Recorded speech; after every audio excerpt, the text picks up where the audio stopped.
It is 2:43 in the morning. The exact time is on the screen of the phone in her hand. She has looked at this time, in 3 different positions on the bed, in the last 7 minutes. She is lying on her left side, then her back, then her left side again. The duvet is half on the floor. There is a glass of water on the nightstand from last night that she has not drunk from. The flat is quiet in the specific way. Flats are quiet at 2 in the morning, where the silence has a texture, like a piece of fabric pulled over the room. She is not crying. I want you to notice that. The 2 a.m. woman is almost never crying. She is in something that is not quite anxiety, and not quite grief, and not quite anger, and not quite obsessive thinking. It is all 4 of them, layered on top of each other in a low, quiet hum that does not let her sleep.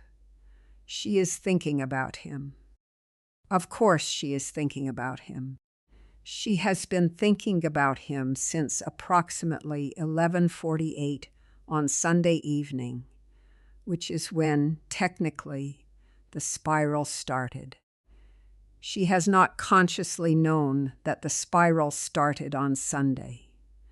She thinks the spiral started about an hour ago, when she got into bed and her brain refused to switch off. But the spiral, like every spiral, began somewhere earlier, and the woman in it cannot. In the middle of the night, locate the beginning. The middle of the night is too late to locate anything. The middle of the night is for being inside what was built earlier. She has read every conversation she has had with him in the last 2 weeks, 3 times. She has searched for the word he used on Wednesday night that, in retrospect, she now thinks was slightly cooler than the word he used on Tuesday night. She has compared his response time to her messages from this week against his response time to her messages from 3 weeks ago. She has constructed an internal spreadsheet. The spreadsheet has columns. The spreadsheet is, in some sense, her best attempt at putting a chaotic emotional experience into a manageable, rational form. The spreadsheet is failing. The spreadsheet has been failing since 11:48 on Sunday evening. I want to do something with you tonight that I do not think anyone has done with you before. I want to walk backwards through time. I want to start in this moment at 2:43 on a Tuesday morning, and I want to walk you backwards through the spiral, through the week, through the year, through your childhood, to the place where this pattern was originally installed. I want to do it because I do not think the spiral can be understood from inside the spiral. The spiral has to be seen in its full timeline. Once you can see the full timeline, the spiral becomes, if not curable, at least visible. The visible spiral is a spiral you can interrupt. I have done this exercise with myself.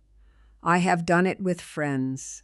I am 31, and I have, by my count, been the woman at 2:43 in the morning more times than I can count. And I want to give you what I have learned, slowly and carefully, over the next 30 minutes. Put me on while you sit somewhere quiet. Put me on with your phone face down. If you are watching this tonight, at 2:43 in the morning, in the position I have just described, I want you to know 2 things before we begin. 1, the spiral will not last forever, even though it currently feels like it will. 2, the man you are spiraling about is not actually the cause of the spiral. He is the trigger The cause is something much older. Tonight we are going to find the cause. Let us walk backwards. 2 days ago, on Sunday evening, at approximately 11:48, you were in bed with your phone. You had just looked at his most recent message, sent at 9:14 that evening. The message had been 3 words. It had said, "Sounds good. Talk tomorrow." You had been hoping, although you had not admitted this even to yourself, for a slightly longer message. You had been hoping for some indication of warmth. The message had been technically warm. Sounds good is warm. Talk tomorrow is warm. But it had been, by the standards of his messages on previous Sunday evenings, slightly shorter, slightly more efficient, slightly more like the message a person sends when they are about to put their phone down for the night. You did not consciously think this.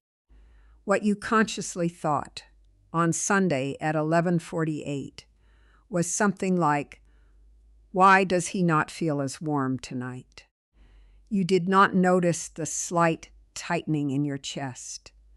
You did not notice the small adjustment in your breathing. You did not notice that you had, for the next 20 minutes, kept your phone on rather than charging it, just in case he sent another message. You eventually fell asleep, with the phone still in your hand, around 12:30. You woke up on Monday morning. The phone was on your chest. There was no new message. You felt, before you had even opened your eyes, a low tightness that you misidentified as Monday morning tiredness.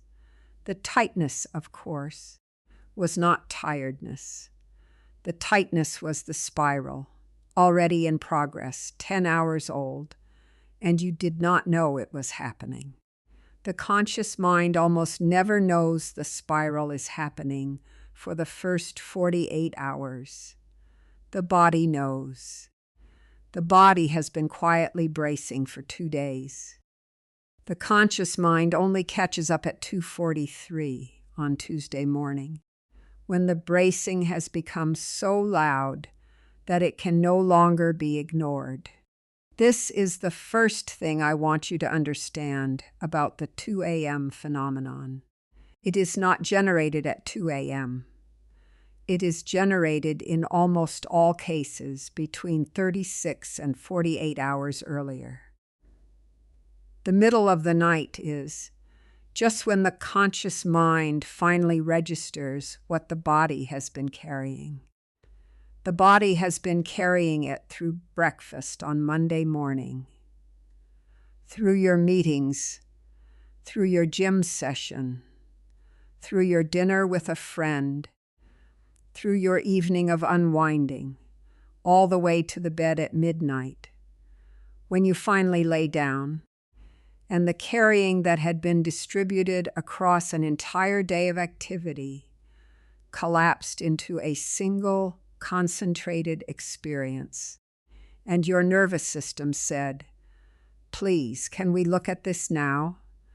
Because we cannot hold it any longer." The 2 a.m. woman is not a woman who suddenly cannot sleep. She is a woman whose body has finally cornered her into looking at what she has been, carrying without seeing. Let us walk further backwards. Sunday evening at 6:30, before the message at 9:14, you were doing something. I do not know exactly what. Maybe you were at dinner. Maybe you were doing skincare. Maybe you were on a walk. Somewhere in that period, between 6:30 and 9, something happened that triggered the spiral that would not bloom until Tuesday morning. I want you to think about what it was. Most of the women I have walked through this exercise can, with some effort, find the trigger. The trigger is almost always something small.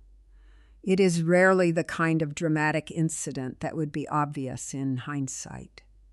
It is, in 8 cases out of 10, something so small that you dismissed it in the moment. He took an hour to respond to your message about lunch.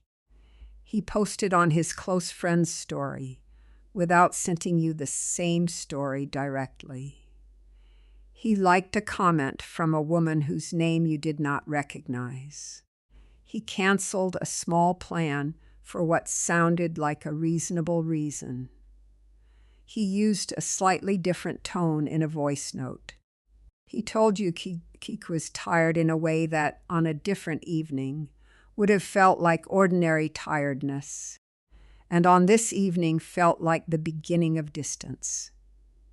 None of these triggers are, taken in isolation, evidence that something is wrong. Any one of them could be by 100 ordinary causes. The problem is not that the trigger is significant. The problem is that the trigger reactivates something in your nervous system that is much older than him. And the nervous system, once activated, cannot tell the difference between the small trigger and the large historical wound. It treats the trigger as if it were the wound itself. It mobilizes every defense it has ever developed against the wound. It mobilizes them, in this case, against him, and against the present moment, and against your own ability to sleep tonight. I want you to write down, when you next have a 2 a.m. episode, what happened between 6 and 9 the previous Sunday evening, or 2 evenings before the episode if it is a Wednesday. Almost always, there will be a small specific thing. The small specific thing will not, taken in isolation, look worth a 2 a.m. episode. The point is not that the trigger is the cause. The point is that the trigger is the door through which the actual cause walked into your present life. Let us walk further backwards still. The trigger on Sunday evening did not land in a neutral nervous system. It landed in a nervous system that had been, for the previous week, in a particular state. That state matters. The same trigger, applied to 2 different nervous system states, produces 2 different outcomes. On a calm, regulated week, the same Sunday message at 9. 14 would have generated no spiral at all. You would have read it, smiled, put your phone down, and gone to sleep. On a dysregulated, depleted week, the same message reactivates a 6-foot wave of historical distress. So we have to look at the week. On Monday morning, 7 days before tonight, you woke up with 1 fewer hour of sleep than your nervous system needed. You had been up late watching something on your phone.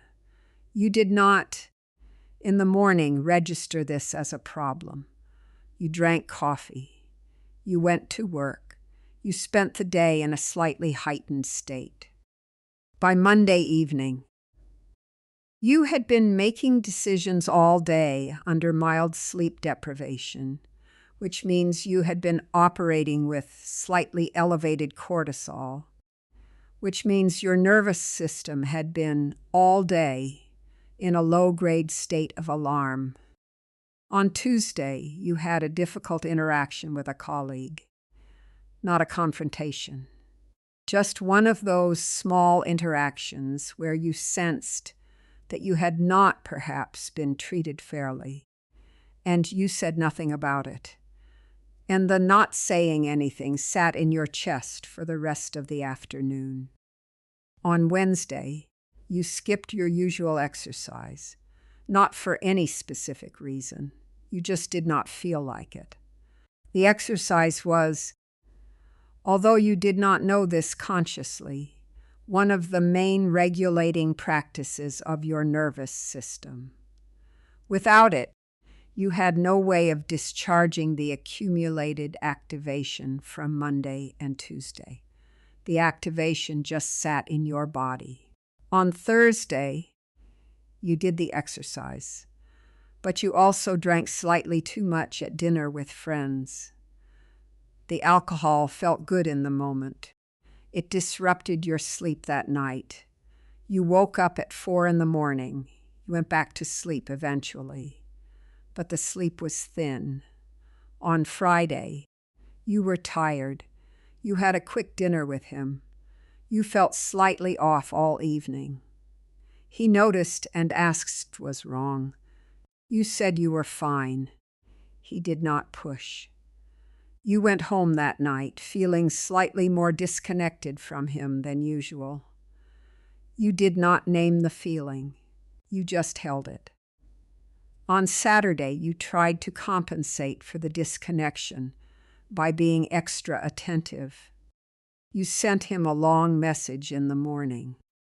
You suggested an activity for the evening. He took longer than usual to respond. He eventually said yes. The evening was fine. You went home feeling slightly better. But the nervous system was still depleted. The week had taken something out of you that the Saturday evening had not put back. On Sunday at 6:30, the small trigger landed in this depleted nervous system. The result was the spiral. By Tuesday at 2:43 a.m., the spiral had matured, had bloomed, had taken full possession of your body. You were now suffering a 2 a.m. episode that, in some technical sense, had been built on Monday 7 days ago. I tell you this because the woman watching this at 2 a.m. is almost always blaming herself in entirely the wrong direction. She thinks she is broken because she can't stop thinking about him. She is not broken. Her nervous system has been depleted by a week of small accumulated stressors, and a single small trigger has pushed it over the edge. The man is not the cause. The depletion is the cause. The week is the cause. The lack of sleep, the lack of exercise, the unspoken interaction with the colleague, the third glass of wine on Thursday, the not naming the disconnection on Friday. These are the causes. The man is just the surface on which the depletion finally became visible. Now let us walk back further. 12 months. The week we just described. The depleted week that culminated in the trigger and the spiral is not, I would bet, the only such week you have had this year. If you actually counted, you would probably find that you have had between 5 and 12 such weeks in the past 12 months. You have probably had a 2 a.m. episode every 6 to 10 weeks. You have probably by now accumulated enough of these episodes that you have started to think of yourself as the kind of woman who cannot sleep, who cannot stop overthinking, who is in some essential way defective. You are not defective. You are anxiously attached. There is a difference. In the foundational book on this topic, Attached, published in 2010, the psychiatrist Amir Levine and the researcher Rachel Heller laid out, with unusual clarity, what anxious attachment actually is. The core idea is this. Some adults, perhaps 20% of the population, have a nervous system that is at baseline hypersensitive to the proximity of the people they are attached to.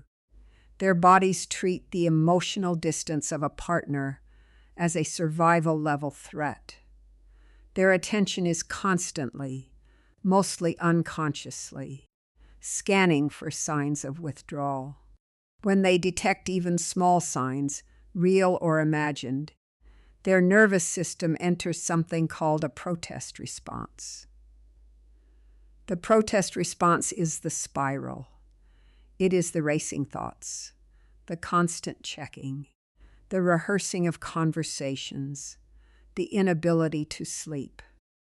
What Levine and Heller wrote about this state, which I want to quote directly, is the cleanest one-line description I have ever read of what is happening in your body at 2 a.m.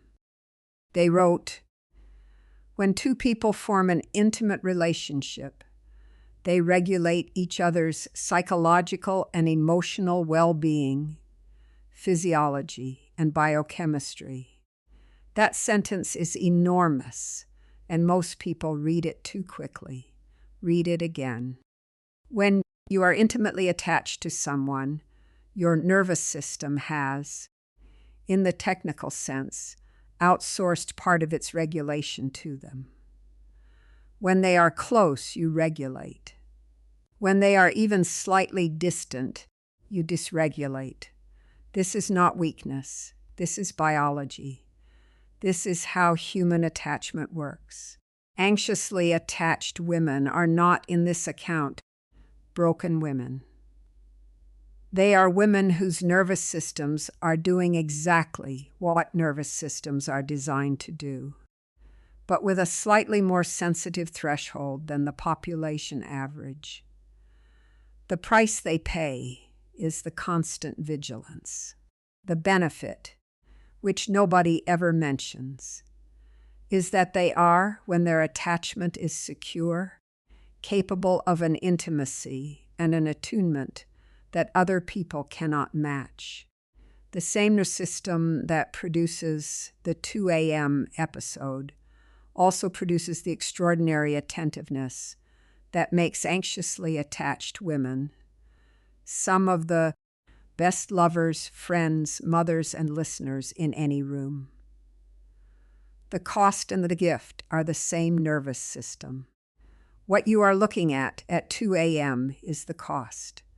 We will talk about the gift another time. I want to add one more thing about anxious attachment that I think the popular accounts of it routinely get wrong. The popular accounts will tell you that you have to heal your anxious attachment in order to have good relationships. They will tell you to read the books, do the inner child work, find the right therapist, and only then enter a relationship so that you do not bring your dysregulation into it. This is not, in my view, how it actually works. Anxious attachment does not heal in isolation. It heals in relationship. Specifically, it heals in relationship with a securely attached partner who is patient enough to stay through the spirals, calm enough not to take them personally, and consistent enough that your nervous system slowly learns, over months and years, that this person is not, in fact, going to disappear in the way the original caregiver disappeared. The healing happens, in technical terms, through a process called co-regulation. Your nervous system borrows the regulation of a more regulated nervous system. Over time, you internalize some of that regulation. After enough years, you can hold your own regulation without needing to borrow it. This is how secure adults are made out of anxiously attached children. It takes a long time, and it takes a kind partner. The work cannot be done alone in a journal. This means two things. One, if you are anxiously attached, you are not disqualified from being in a relationship. You are not too damaged. You are not too much. You just need to find a partner who can hold the work. Two, if you keep choosing emotionally unavailable men, you are choosing the partner who will exacerbate the anxious attachment rather than heal it. The emotionally unavailable man is not just a bad choice. He is, in the technical sense, the worst possible nervous system to attach to if you want to heal. You are using your most vigilant tracking system to try to attach to the one kind of person who is structurally guaranteed to keep activating it. The dating choice and the healing path are the same choice. Get this right and you will recover. Get this wrong and you will spend a decade in 2 a.m. spirals. Now we walk all the way back. The reason your nervous system is set to this slightly hypervigilant threshold is in almost every case traceable to early childhood. I want to say this gently because the internet has flattened attachment theory into something embarrassing, and I do not want to be embarrassing about it. The threshold is set, broadly, by the consistency of your earliest caregivers. If they were warm and present most of the time, with occasional gaps that were repaired afterwards, you grew up securely attached. If they were warm and present sometimes, and unavailable other times, and the unavailability was not explained or repaired, you learned, before you had language, that closeness was unreliable. Your nervous system encoded this.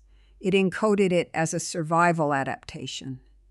It said, in effect, the person I most need is sometimes not there, so I had better always be watching, so that when she goes away, I will know early enough to do something about it. That watching, set in place when you were 2, is the same watching that is happening now at 2 a.m. The 2-year-old version of you was watching your mother's face for signs of withdrawal. The 31-year-old version of you is watching his phone screen for signs of withdrawal. The mechanisms is the same. The skill set is the same. The vigilance is the same. The only thing that has changed is the object. I want you to feel something for the 2-year-old version of you, because she is, in some sense, the woman lying in bed at 2 a.m. She did not have a vocabulary then. She just had a body that was trying to predict, before she could be hurt, when the person she most needed would become unavailable. She did the best she could. She built the system that has kept her safe for 30 years. The system has done its job. The job is now, in adult life, costing more than it is paying. She does not know how to put it down. She does not know how to tell her body that the watching is no longer necessary, because the watching is the only thing she has ever known. The reset, when it comes, is not about teaching the 2-year-old to stop watching. It is about teaching the 31-year-old to attend to the 2-year-old directly, so that the 2-year-old does not have to look outside anymore. The look outside is the spiral. The look inside is the cure. Here is what I want you to do the next time you are at 2 a.m. in this position. Step 1, stop trying to fall asleep. The harder you try, the longer it will take. Sit up. Put the phone in another room. Yes, in another room. Get out of bed if you have to. The phone has to leave the bedroom. Step 2, get a notebook and a pen. Handwrite 3 things. The first is, what specifically triggered this spiral, as best as I can identify it. The second is, what was happening in my body in my week before the trigger landed. The third is, what is the 2-year-old in me actually afraid of right now? Do not try to be eloquent. Write in fragments. The point is to get the spiral out of the unsaid part of your head and onto a piece of paper where you can see it. Step 3. Put a hand physically on the center of your chest. Press lightly. Take 3 slow breaths. The hand on the chest is not a trick. It is the single effective nervous system intervention I know, because it activates a reflex called interoception, which means that your body has to attend to its own sensation rather than to the imagined sensation of his attention. Hold this for 1 full minute. It will feel slightly ridiculous. Do it anyway. Step 4. Walk to the kitchen. Drink a glass of water, slowly. Notice that your body is in a kitchen at 2:45 in the morning. Notice that the kitchen is real. Notice that your feet are on the floor. Step 5. Go back to bed. Do not look at the phone. Read a physical book or lie in the dark for 15 minutes. If you are still awake after 15 minutes, that is fine. You are now in a different nervous system state than you were when you got out of bed. The spirals has been interrupted, even if not resolved. This is a one-time intervention. The long-term work is different. The long-term work is to build a week that does not deplete your nervous system in the first place. Sleep, exercise. Communicate when you feel disconnected rather than holding it. Drink less. Have 1 solo evening a week to discharge the social accumulation. Build slowly the skill of self-regulation so that you are not entirely dependent on his presence for your nervous system to stay in balance. This work takes about a year of consistent practice. There is no shortcut. The 2 a.m. episodes will reduce in frequency and intensity over that year. They may not entirely disappear. They will become rare. That is the realistic target. There is one additional piece of the long-term protocol that I want to mention, because most women resist it, and it is, in my experience, the most important one. You have to start communicating your anxious attachment to the person you are dating, rather than hiding it from him. Specifically, when you are in a spiral, instead of pretending you are fine, you tell him calmly that your nervous system is in a state of activation, that you would like a small, specific form of reassurance, and that you understand it might sound silly to ask for it. This is, for anxiously attached women, the hardest sentence in the world to say. It feels like exposing the very thing you have spent your life hiding. It feels like guaranteeing his withdrawal.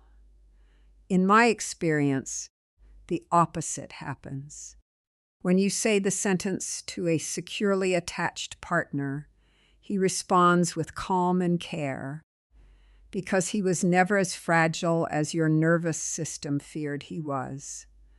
And your anxious attachment, named out loud, becomes something you can both attend to together, rather than something you have to manage alone. The relief, the first time you do this and it goes well, is enormous. It is also the beginning of the actual healing. The healing, again, happens in the relationship, not in your journal. If the response, when you say the sentence, is not calm and care, but is instead irritation, withdrawal, or contempt, you have valuable information. You are not with a securely attached partner. He cannot hold the work. The relationship is going to keep producing 2 a.m. episodes for as long as it lasts. That is its own decision to make. I want to leave you with one thought, because I think it is the thought that, when I finally understood it, changed how I held my own anxious attachment. The woman at 2 a.m. is not failing. She is not weak. She is not stupid.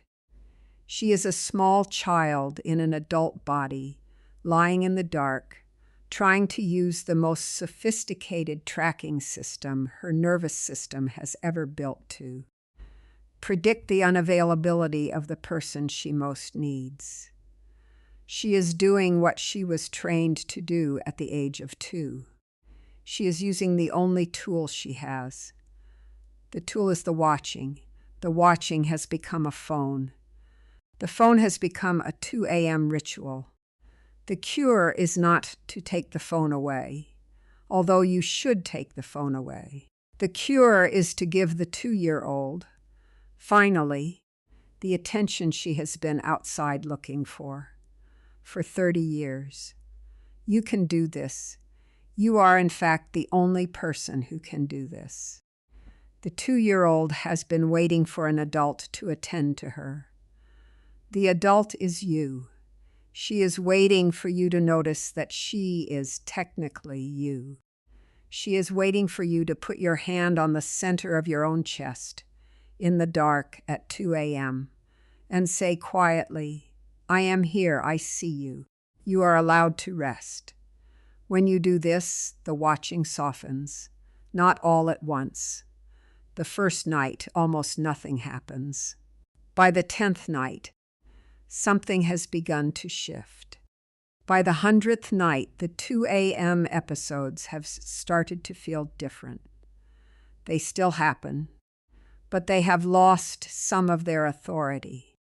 You begin to recognize, in the middle of them, that you are not the woman lying in bed. You are the adult, attending to the woman lying in bed. The reorganization of who is watching whom is the entire work. The reorganization is what coming home means.